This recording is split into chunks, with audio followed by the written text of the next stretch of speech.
Well, hello everybody. Welcome to Aquarius Rising Africa. And it's really good to see you again on this beautiful Tuesday with Alice Pirola on mental wealth. We're going to be talking about histrionic personality disorder today, the ultimate drama queen, which I'm looking forward to. But before that, I want to just give a big shout out to our channel sponsor for the day, Spooky2, as usual. They really are a great sponsor, the creators of Home Rife Machines. And, you know, if you guys, honestly, I can't say enough about this machine. And I'm just going to say this, you know, my mom had a really bad fall yesterday. I mean, and I'm talking bad. She fell right in front of me, on her face, on her nose, bent her hand completely back. I was freaking out. But she's a strong lady, and she's taken care of herself over the years. And this morning, I mean, her eyes are black, and her one hand is completely swollen because the fingers bent back, but there was no breakages, thank God. And that's why I say my mom is a really strong lady, and she's taken care of herself a lot over the years. And you all hear me with this Rife machine, the little one that Spooky2 sent me maybe a year ago. And she's been using that little thing today. And I want to tell you, I want to say magical, but I've got to be so careful about the words I use nowadays, right? But it's miraculous. I'm rather going to say miraculous because it's really helped her just bring the swelling down and just feel a lot better. I really can't say enough about the Spooky2 machine. And the guy, as if you know, the guy who originally created these Home Rife machines was actually been murdered because of the technology. So honestly, anyone who feels like they want to go over from traditional medication, the chemical stuff, and you feel comfortable enough to do something more natural and work with the energy, because what it does is it really creates, it heals the energy, it unblocks the blocked energy, and it creates the opening for the new energy to flow through. And they've created their frequencies to be in line with nature frequencies. So I've only got the utmost respect for them in terms of what they've created. In fact, in the next couple of days, I'm going to be chatting to one of the guys from Spooky2 again. So watch the space and definitely catch that, because in my opinion, this is the way that we want to be going. Ultimately, you know, it teaches your body how to reuse its own energy again. And that's the most beautiful thing. So if you want to check it out, have a look on my website. No, not my website, their website. The address is scrolling through here now.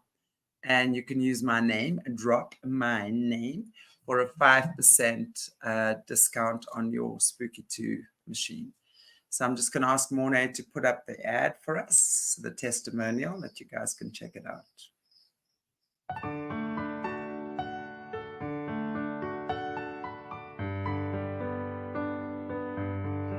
Hello, spooky friends!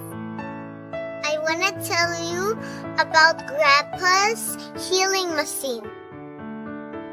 Oh, how about this one?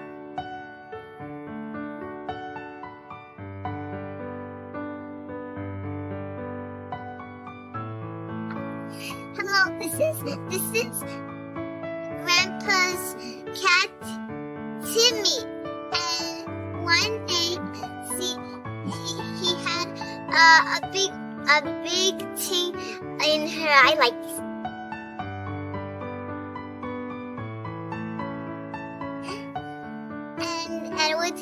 And with Grandpa's healing machines, he healed the eye, and tomorrow later, the eye was totally better.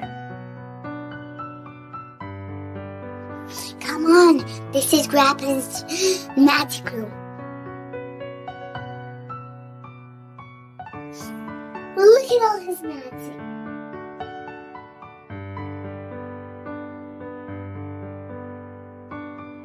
But the best magic thing is this.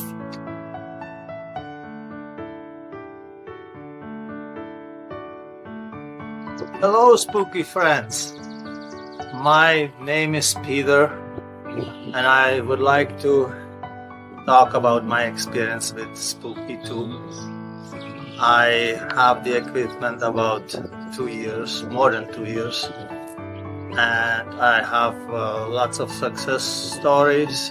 It's good to have a chart who you're healing with what generator. You want to know the number corresponding to the software.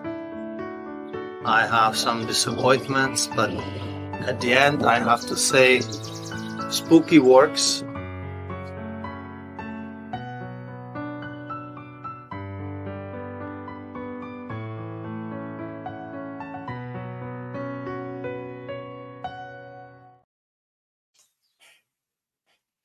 Energy is energy, right? For kitty cats, for dogs, for cats, everything. So, guys, if you want to just check out the Spooky2, you're welcome to use my name and get your 5% discount on your machine. Yay! Hello, Alice. So good to have you. And I know I was just saying, Alice and I were just talking off and saying, you Americans, you the guys that have, I don't know how many gazillion time zones you're on. You're in Africa or South Africa. No, obviously, other African countries, we do have slight time differences. But South Africa, we're all on the same time zone. All of us have the same time, no matter where you are in South Africa, and it never changes. So when it comes to changing time zones with you guys, it's quite crazy. So sorry I actually should have reminded you, Alice. I should have known. I should have realized, and I didn't. It didn't even occur to me, and that's very American of me, isn't it? We love you, Americans. Right. I should have realized, and it's like when you're messaging me, and I had just got out of the shower, and I was like, "Wait a minute. What's going on?" Well, you're here, and for the next few months until you guys go back to your normal time again, for me, we will have it on at this time, which is 10 o'clock for you, 5 p.m. for me. Right. So this will be the normal time that we have Alice on in future. Wonderful. Well, I apologize profusely, ladies and gentlemen. No, we're all good. We're all good. But thank you. It's nice to have you. So I'm really looking forward to chatting about our topic today, which is the histrionic personality disorder, right? And I really think it's the more we learn about these things, and that's why I must say I think you're such a wealth of information and you're such a gem, Alice. So thank you for all the stuff you bring forward for us. You and your lovely husband Joe, and I hope we're going to be seeing him on here again soon, because I know he's such an important part of your journey as well, which is beautiful. So I'm actually trying to get my brother to come on. I want my brother to come on. Yes. You were saying, tell us a little bit about your brother. Can you talk about him a little bit? I know. Yeah, sure. He's also had a terrible childhood. Yeah, he's younger than I by 2.5 years, and my father was a homosexual and a pedophile, although he was married, and he married my mother for a cover, and he abused young boys forever. But the thing about my dad, which is really even worse than that, is that his mother slept with him and abused him sexually until he was a teenager. Your father. So you're saying your grandmother actually abused your father? Oh my gosh. Wow. So he actually, and if you know anything about pedophiles or how it happens, and it's like it either turns you into one, or like my brother, he literally, this is why he doesn't really want to come. He's afraid to come on because like literally he hates gay people. He hates pedophiles. He has a lot of rage still against that. And, you know, it's not that he hasn't forgiven. He has forgiven, but he has zero tolerance, as do I, for pedophiles. I do have zero tolerance for them.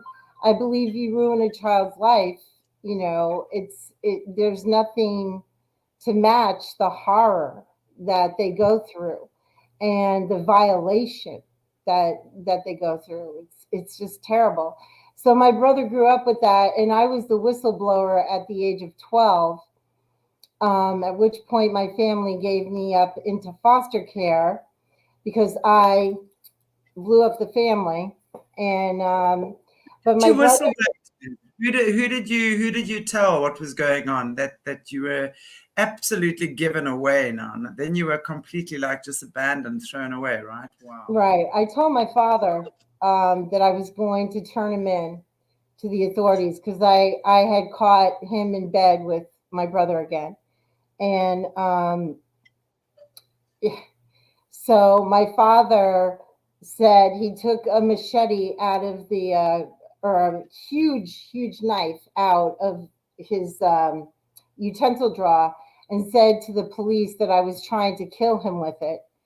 And that I was in the shower at the time and I was getting ready to leave to go be with some friends because I just wanted to get out of the house, get away from him.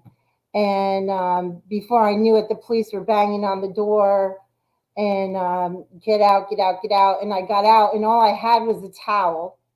It was so humiliating. And I was put in handcuffs and ankle shackles and taken in my clothes after I changed to the police You station. have got to be kidding me. The fact that the police believed your father, I mean, yeah, over and above you, a 12-year-old girl. And They did. do you think by any chance they were in on it? Were they part of this? I don't know, whatever this might be that he was involved in. Because who in their right mind would do that to a 12-year-old girl when she is saying that my father is a pedophile and he's molesting myself and my brother, and then they arrest the girl? I mean, I find that absolutely insane. That is just logic that you first investigate that situation. Wow. They wouldn't do it today. Back in the 1970s, yes. They didn't want to deal with it. They didn't want to know about it. So then they put me in a straitjacket and put me in a white padded room because he said I was a psychopath and I would, you know, try to kill them. And so I spent hours in a straitjacket in a white padded room until finally a psychiatrist showed up and I was able to tell him my side of the story. And he said, you know, take her out immediately. This is a family issue. Go to see your priest, he said. Oh, boy. And released me back to my mother and father. And so that was really interesting because it was very volatile at that point. And my brother, of course, he was beside himself, not knowing what to do. And he admitted that it was going on. But he really took the brunt of the my father sexually abused me as well, but my brother took the brunt of it. And Brian always says, you know, I never had a father. I had a pervert. You know, I had somebody that used me and abused me as a sex toy, as a sex object. And it's really, really sad. He grew up with a very low self-esteem. He fell into alcoholism. He fell into drugs. And he's had a very hard road. He now has multiple myeloma cancer, and he's also suffering with throat cancer on top of that. He just got diagnosed with throat cancer. So he just finished 5 weeks of every single day radiation and chemotherapy. And he made it through, not without harm. It's a very vile, disgusting treatment. I hate it. That was his choice that he did, and they wanted to shrink the tumor in his throat. It's a polyp that went cancerous. So they will see now. They have to wait for things to die down from the radiation, and they have to see if it shrunk the polyp. So it's not pretty. It's not pretty at all. He wants to come on, but he's afraid he'll come off very negative. And I said, I don't think Chantelle will mind that one bit, because I think she'll understand it. And absolutely, and I'm sure I'm sure our chat family will certainly understand it as well. You never know, when you're looking at throat is your center of expression, right? mm-hmm. And when the cancer hits the throat, the center of expression, you can imagine how much pent up, unspoken words have been kept inside that has caused that type of erosion in his body. Yeah. And just by speaking, you'll probably find it's going to be very healing for him. So I hope he does decide to come on, because probably make a big difference for him. And we have a lovely family. We have a lovely group of people. So everyone is very supportive, and this truly is the time to come out, and share. This is what I know. This channel's a lot about that, is coming, just coming out, speaking, exposing, disclosing, stuff like that. So yeah, it's huge. I find it very cathartic. And to talk about these, I just want everyone to know, to talk about these labels of personality disorders, getting into other disorders such as schizophrenia, bipolar, it's to bring awareness. And I say this all the time. My motto is empathize, educate, advocate. You cannot advocate for something that you are not educated about. Absolutely. And, people just throw everything into one big blanket of bipolar or, OCD. And they say, oh, you're just, that's what you are. You take lithium. That's what you take. People don't understand. There's a myriad of medications. There's a myriad of sicknesses. There's so much that happens when a child is induced into trauma at an early age that happens to the brain. The dysfunction, the actual images of the brain show the brain of a borderline, the brain of somebody with bipolar, the brain of somebody with schizophrenia. It shows that these things are actual imprints on the brain. Now, I'm not a licensed anything. I'm not a licensed therapist, psychologist, anything. I am a survivor of 5 mental disorders, which have tried to get me my whole life, and I have fought tooth and nail. So like you said, very bad. One brave lady, that's for sure. Like you said, Shanti, I'm strong. I'm strong. Yeah. So I fought tooth and nail. But today we're going to talk about histrionic personality disorder, which is the sister disorder to BPD, borderline personality disorder, which is what I have. Histrionic, I have a stepsister actually, and she has histrionic personality disorder. And boy, oh boy, is that a roller coaster ride. It is very difficult. So the first thing about I'm just interested to know about your stepsister. So how does she fit into the picture? Where does she come from? And did she also have similar stuff happen? Absolutely. My stepsister is 10 years older than I. My father had a first marriage. She had a stepbrother. He molested the stepbrother. and his first wife committed suicide over it. So basically, my stepsister is out there. I mean, she is extremely. She took on a lot because my parents were younger than my mother and father.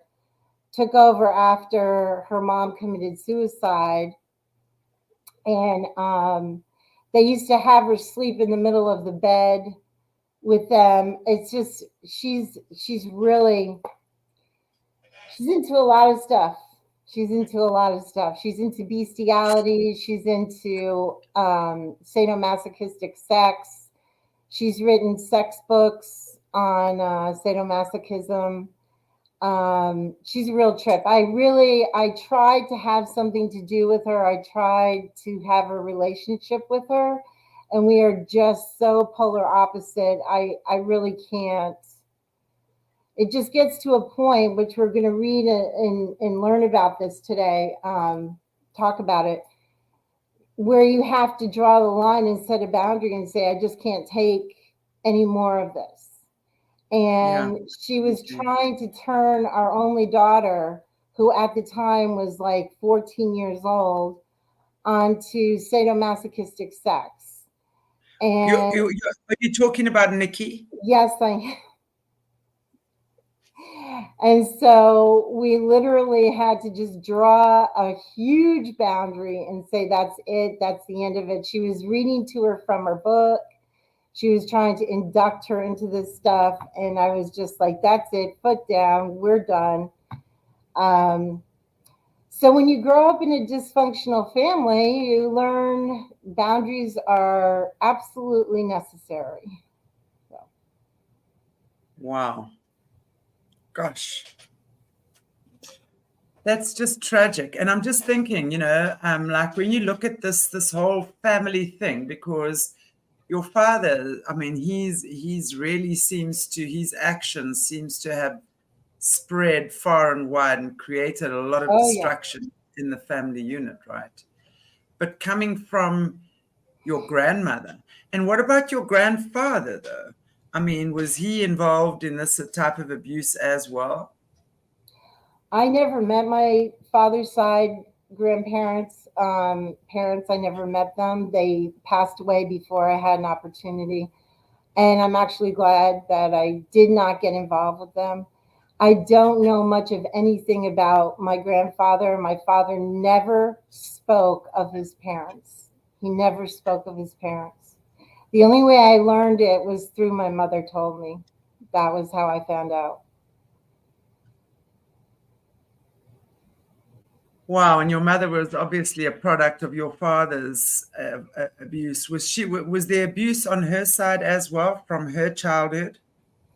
I believe that there was from my grandfather, who my mother's father was also a pedophile. And he molested the cousins. He never came near me because he knew I'd bite it off if he did. No, I'm serious.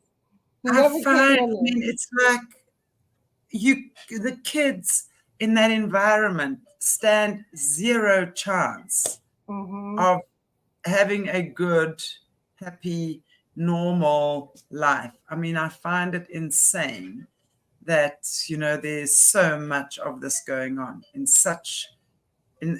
this incestuous families, and, wow.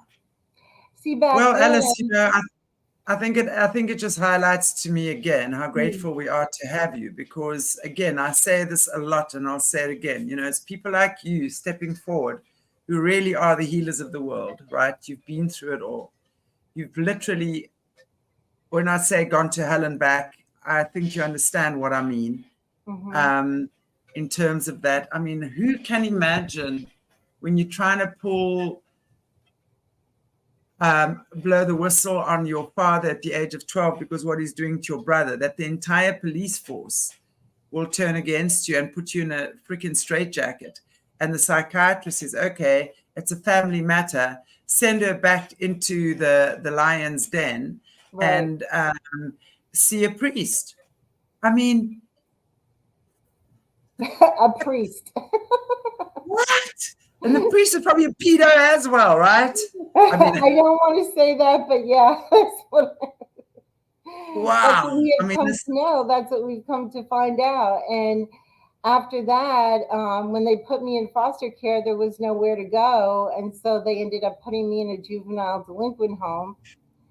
And that made me, when you say strong, yes, strong. But I'll tell you, back then at 12, I was hard and I was tough, man.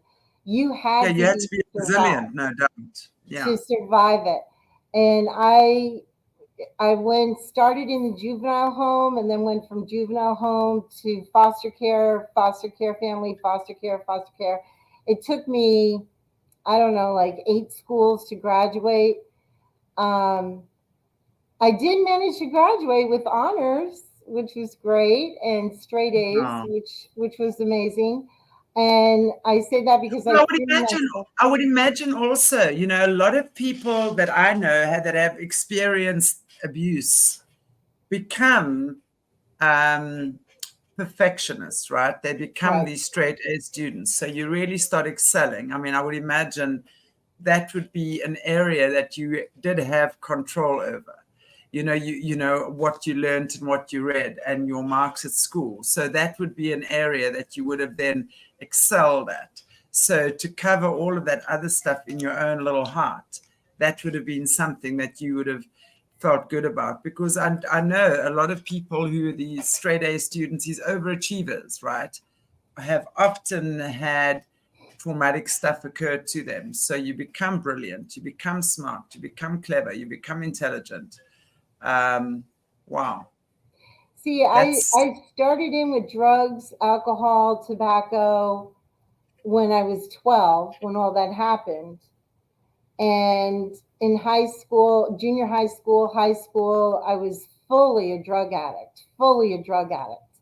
And my friends, my circle of friends, when I stopped cutting class, when I stopped allowing the drugs to overtake me, when I started actually applying myself, they beat the crap out of me because they were so mad at me that I actually wanted to make something out of myself and graduate. So they would beat me up on a regular basis when I came to school. It was very intense. And because I had a old jalopy car that I used to use, and we would go to the beach and we would cut class and we would, get high and get drunk and do all these things. And then I just stopped doing it. And they said I wasn't going to graduate if I didn't get my grades up. So I completely turned around and started applying myself. And they were just so mad at me. So I would have to conquer them first before I even got to class. It was crazy. So high school was not so much fun for me, but Wow. I don't know. It's crazy. But we'll talk about histrionic, because that is a personality disorder that if you know somebody that has it, and you may well, or you may have it yourself, it's very good to educate. So first of all, it's a person with a mental health disorder condition that affects the way they think, perceive, and relate to others. And it is genetic, and it's also abuse or an unstable childhood that causes this to set into the brain. So again, in infancy through toddler, it sets into the brain, and it really makes a huge impact as far as that is concerned. Treatment can help, but the condition cannot be cured. It is a lifetime condition. And they do treat with medication if you choose to do so and take medication. And that's something they will do. But it is in the same cluster as borderline personality disorder. And I would say I am personally very glad that I don't have histrionic, because I I know if I had to choose between borderline and histrionic, I would choose borderline. It's because it's what I know, but it's also, histrionic is very hard to manage. It's very difficult. They are extremely dramatic people. They are totally insecure, so they overcompensate by embellishing. They'll make up masterful lies. They weave webs of enticement to get people into them. They're very charismatic. They're very lively. They're very verbose. They will bring people in and enchant them almost. It's like an enchantment. They're very flirtatious, seductive, and that is the way they operate. Most, Yeah, I would imagine, it's like almost, I guess, narcissistic. But I mean, that's I guess what we've understood best in our layman's terms type thing. This, of course, I understand is really amped up on a whole lot of levels, right? It's kind of, but it's yes, and I would imagine that someone that has this is probably quite attractive. I would imagine that they would probably put a lot of effort into looking good, or covering up all the hurts. So probably quite a snappy dresser as well, right?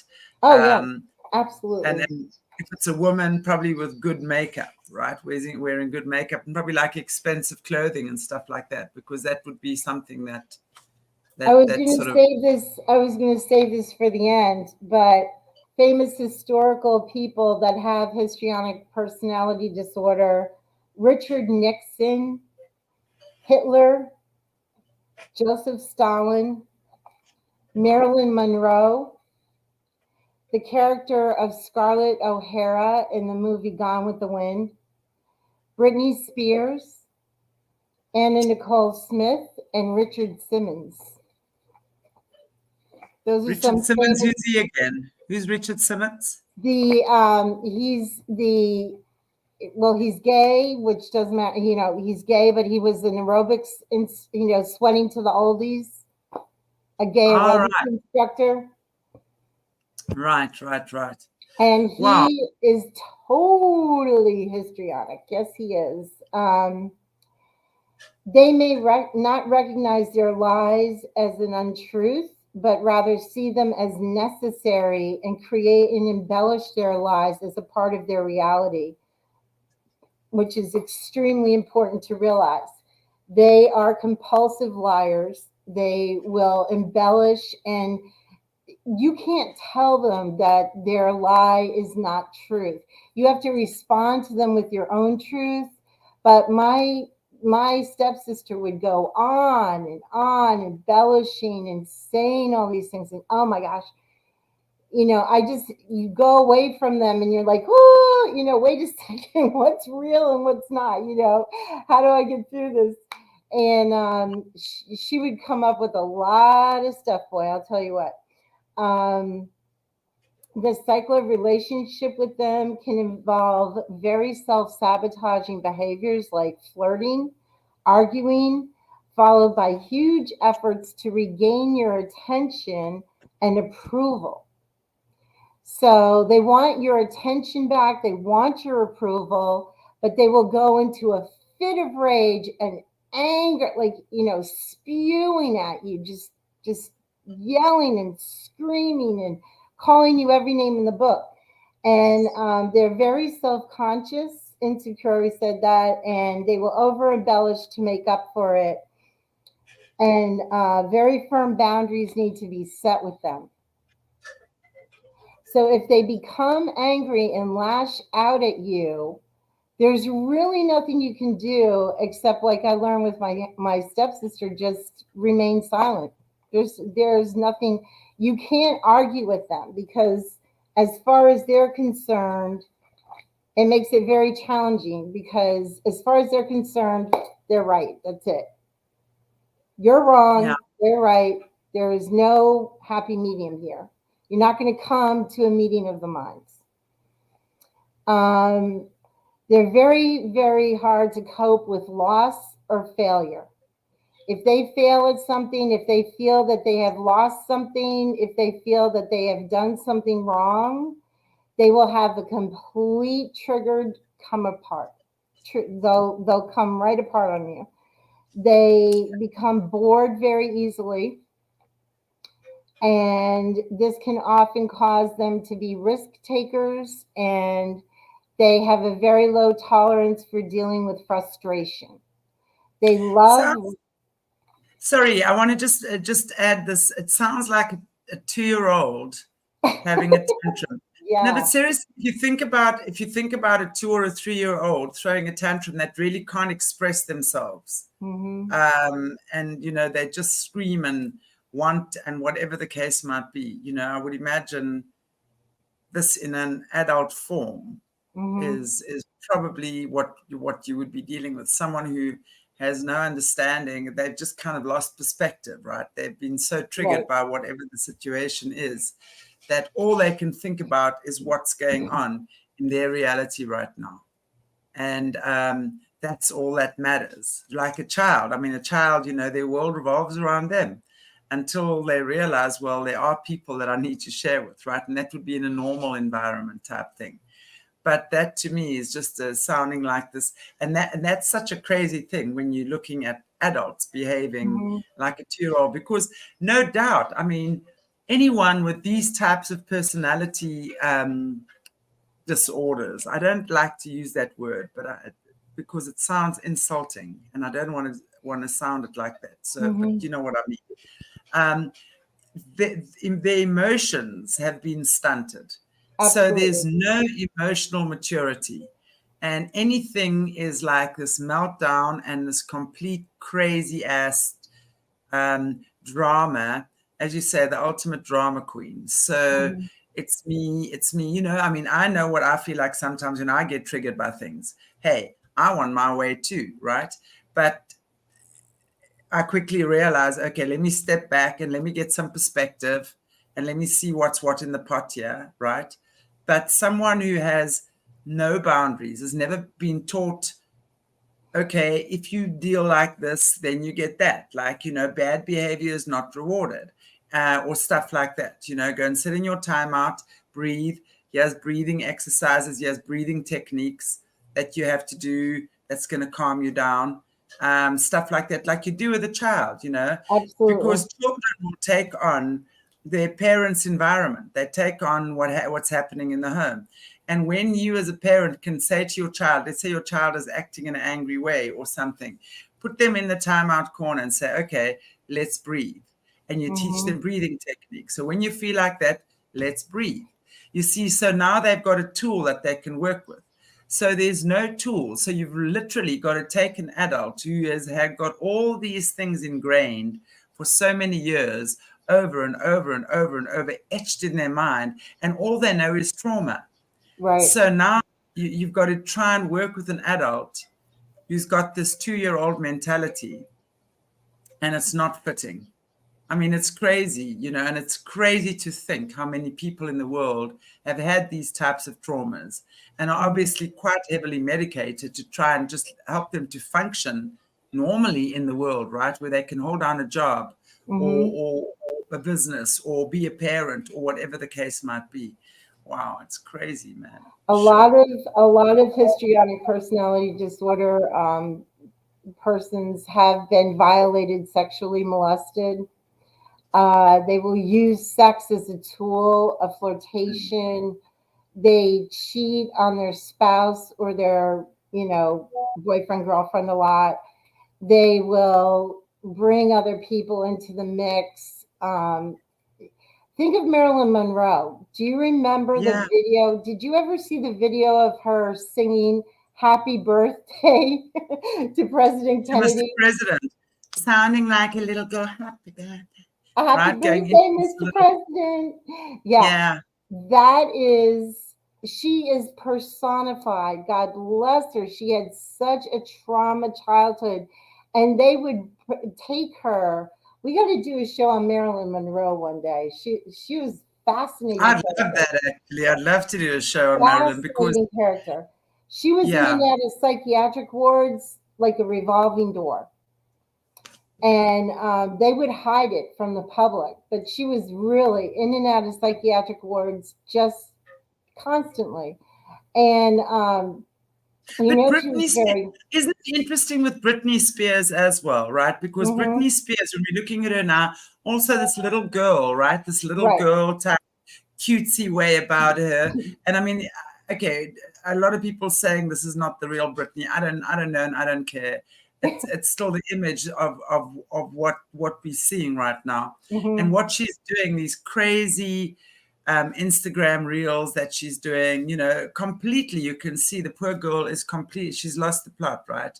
So, but this cutesy little girl type thing, and I would imagine men, it would be men that can't really, when a man has this as well, he can't really function as a man in a normal world. He would probably have meltdowns and things. How does a man, I mean, when I'm thinking of Hitler or Richard Nixon, I'm interested how they, because obviously when we look at Hitler, we just see this man standing and shouting. I mean, and Hitler had the most brilliant oration skills, right? Because that's the only way he could, that's how he kind of got the masses to listen to him, right? He just drew these incredible people.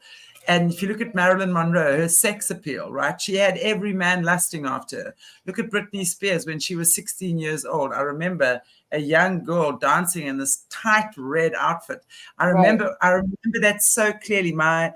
My son must have been, I'm going to say 11 or 12, somewhere around there. And I remember him staring at this TV with this young girl flashing her booty. And I like looked at him and he was like, but know exactly how to strut their stuff. I'm interested, the guys. I mean, you don't really see Hitler as a sex object, unless you're Eva Braun. No, but he was. Think of how charismatic and how mesmerizing he had to be to initiate what he did. Yes. So playing that role and the actors, it's almost like actors. Now, I want to just say as well, I've worked with a number of top celebrities in this country, right? Actors, actresses. And it's so interesting because it didn't take me long to figure out when I was working with them that these people will slip into whatever role they can. They've been trained to act and to take on different roles, right? So who are you really at the end of the day when you've had like 10 Grammy or Academy Awards or something, and you role playing? That's your job, is to role play. So at the end of the day, I would imagine that actors and actresses probably have quite a high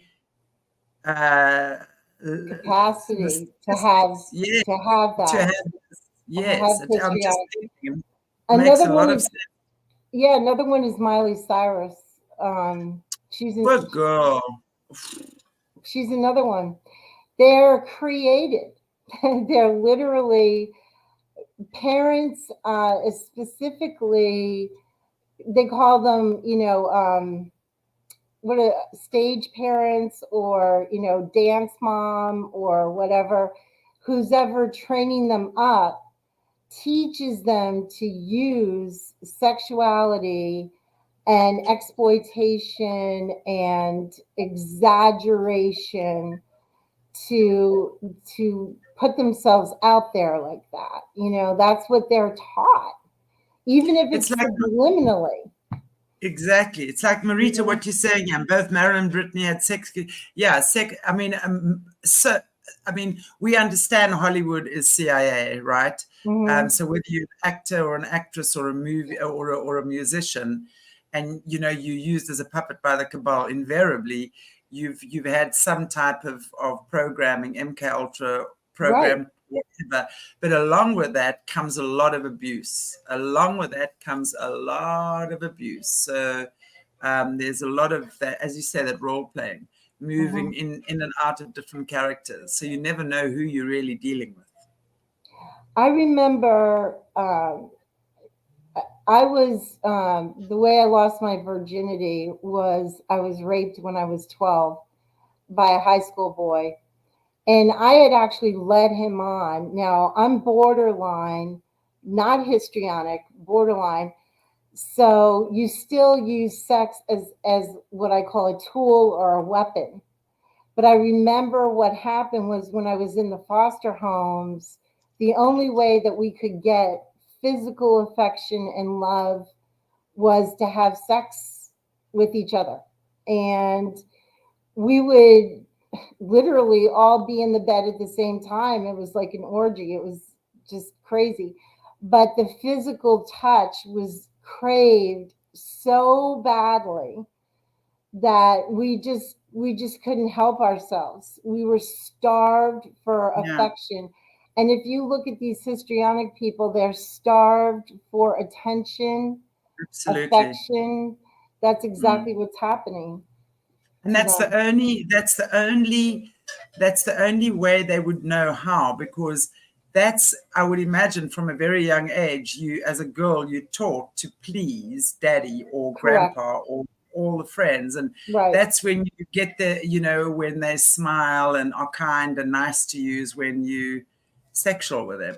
So Hmm. that would be the only way that you would get positive attention from any of them. I mean, it's It's absolutely and then insane. you're asking how a man. If you look at Richard Simmons, what's really interesting about his situation as a gay man, he's very flamboyant. He's extremely sexual. He's so flirtatious. So if you look at him, he portrays almost like a woman would. Does that make Yeah, sense? And totally. then, but then a man like Richard Nixon or Hitler, again, it's their charisma, it's their presence, it's their power that they're getting over on you, and they did a lot of damage, you know. So what are you going to do? The the other thing is, like you said, they will use their appearance and dramatic speech to draw you in. They crave praise. They crave the audience. They crave and exhibit by being submissive and clingy, and have inhibited dependent traits in a relationship. So they will manipulate you by being flamboyant and seductive to get their way. So they're very seductive. They will also threaten suicide a lot. Marilyn Monroe would threaten suicide constantly. I still believe that she died from suicide. I really do. Yeah, there's a So lot of speculation around that. Yeah. absolutely. So they feel that if you become displeased with them, that's it. They will shut down. They'll play the silent treatment. They'll block you out of their life and their circle. So they will be passive aggressive, and they will block you on social media. They will block you on your phone calls. They'll block you on any type of communication that you try to put out. That's it. You're going to get a stone wall of silence from them. And then what they will do is they will go to other people and try to bring those people into their space to back up their argument because you didn't agree with them. They will go and find others who will agree with them and use them to enforce their argument. Do you understand what I'm saying? It's Totally. crazy. It's Totally. absolutely crazy. And they will do this, and then other people will speak out on their behalf. So they have Yeah. this whole cycle going on. Because they're pretty And charismatic, right? They're pretty charismatic. So they've got their whole backup crew. exactly, they have their whole backup crew. And think of Hitler. He had all his henchmen with him, didn't he? Yeah, He had all of them. absolutely.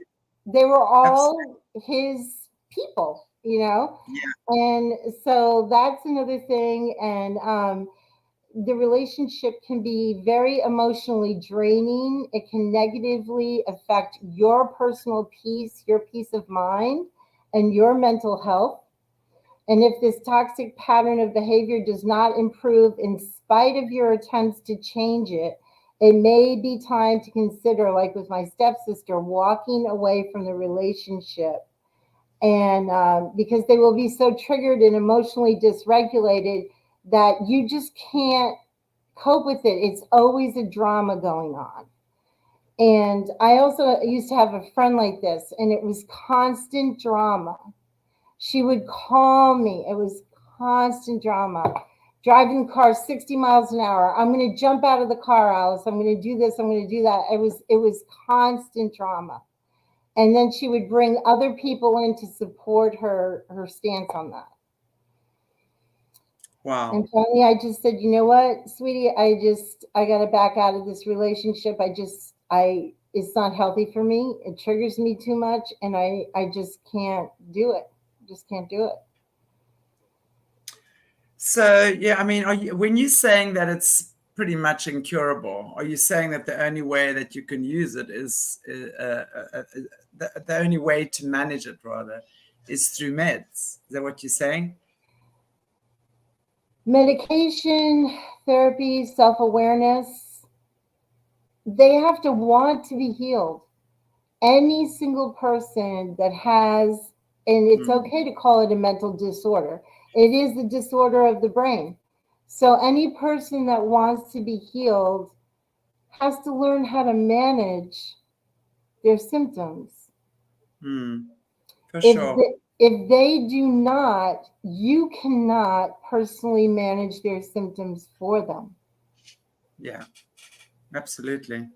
It's got to be something that comes from them. They've got to want to take that first step. But it's very challenging, I would imagine. It is extremely challenging. I've been in therapy for well over 25 years. Started when I was in my 20s. And I did not want to be managed with therapy. I did not want to be managed with medication. But in the long haul, I would go on and off medication. I would go in and out of therapy.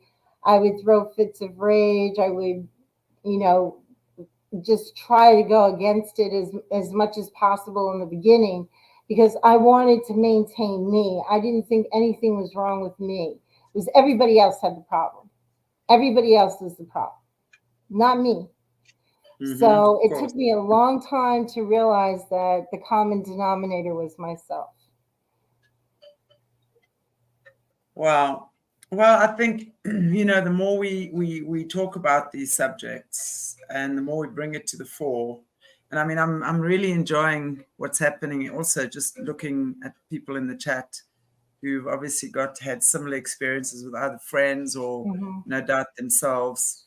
These are the topics that we really have to bring to the fore, talk about them, because this is how healing occurs. It's just to realize that you're not alone. Terrible things happened as a child. No one was there to take care of you and protect you and look after you. And it's okay to be hurt. But now allow yourself to be healed as well. And sometimes that's even more painful, I think, when somebody is in that triggered or unhealed space. I mean, I know sometimes I feel like I'm walking around, I say it's my skin inside out. Anyone must come near me and I just want to, and I can imagine that happens with someone like this constantly. It's a constant thing, right? So to actually get that person to be in the space where you can actually acknowledge it is me walking around with my skin inside out. So let me just be still for long enough so that somebody can see where they can help me and what they can do to ease the pain or, heal the wound or something like that. But you have to remain very calm with these people. Exactly. You can't get triggered along with someone who's already triggered. That's very, very true, because they're not going to hear you and you're not going to hear them. And then it just becomes a bigger disaster than what it was before. You have to end the conversation. You have to walk away. You have to hang up the phone. You have to realize, one thing it says here, okay, how to cope with somebody with HPD. Set boundaries, know when to take a break, remind them that you care about them, encourage them to think about their actions. That's huge. Encourage them to think about their actions. Keep calm. Don't encourage their dramatic attention-seeking behavior. In spite of their lies, you communicate in truth. Yeah. In spite of their embellishments, and if they're going off the map. But it's like taking care of a special needs child, It's like a parent taking care of a special needs child. This child needs constant care and constant attention. So I can imagine when you're in that space and you've got a partner or a spouse, or a child, even a friend, it's like constantly needing to give this person special care. And it takes a special kind of person to be able to do that without getting annoyed, right? But I think it's all That's why we educate ourselves. That's when we need the education. If we don't have the education, you don't know, and you're just going to go right back at them. And, when you make the decision to cut a person with mental health issues out of your life, I hope it's because you're educated and you've tried everything possible. I hope it's not because you're not educated and you just don't want to deal with it. I think people get so frustrated. I mean, I've been a healer for 20 odd years now. And I'm a good mediator. And I've often seen couples, whether it's a spouse or family members or whatever, where one is really the one who's been triggered and the other one would be the calm one, right? Mm-hmm. It's a constant situation of taking care of that person. So I think the person that's, let's say, the calm, that has the calming effect also needs understanding. That's for sure, because it's a big job to do that, right? Where they're constantly giving the understanding, but not getting that back from the person who they're trying to take care of. So I think it's a two-way street, and that's why these conversations are so important, because the more we speak about it, the more we can understand that, right? And then the bigger the community gets. And that's why it's so amazing that you are doing this. And I want to just make sure that I know that you have your details in our chat, where people can get a hold of you on Telegram, as well as I think your website. You got a website, right? Right, but my email is the easiest. It's A as in Apple, M as in Mary, P as in Peter, R as in Roger, OLA@gmail.com. AM I do believe at just actually say that slowly, please. AMTI. AM, P as in Peter. Oh, P. Mm-hmm. Yeah. P as in Peter, IR as in Roger, OLA @gmail.com. I'm just leaving it in the chat there, so anyone, because I think if anywhere, I will gladly chat with anyone. Like I said, I'm not a licensed anything. I'm a survivor. I've educated myself. This is what we need. The licensed some things are really... Mm-hmm. I mean, no disrespect to anyone who's got license. I'm not a license or to as a therapist or whatever. But really, I don't think there's anyone who's as equipped to deal with someone who has who's had these issues, that like someone like yourself. And I think it's so important to have these talks. And I would love to have some of our viewers at some point, if you guys are interested in coming on and talking to us. And Marita, what you're saying is you just described me and my sister then, Shanti. Absolutely. There's one that's got to be calm.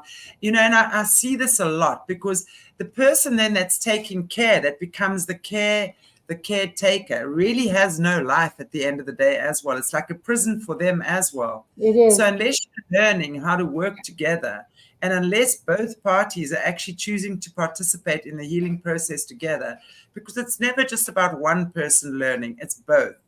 and and then also for the caretaker to understand boundaries, and that you also need your time with your friends or your family or whatever it is. You have to have that kind of balance as well. We're all just in this together. We're all just learning how to deal with each other in these times. And I mean, your story that you were telling again, I mean, oh my goodness, it is absolutely horrific. Your beginnings, not just from your dad's side, but your mum's side as well, and your stepsister's side. It's just insane. And I mean, you one person speaking about it. We know just from speaking to so many survivors and overcomers that this is not something that is really, every 5,000 families. It's like every second or third family this is happening. There's so many people suffering, and what you said, Chantelle, was worth $1 million right there. That you have to work together. You have to caretake the caretaker. Yeah, my husband is my husband. He's also my caretaker. And it's very hard because if I'm triggered or if I'm in a depressive state or whatever the situation is, he's sacrificing to take care of me.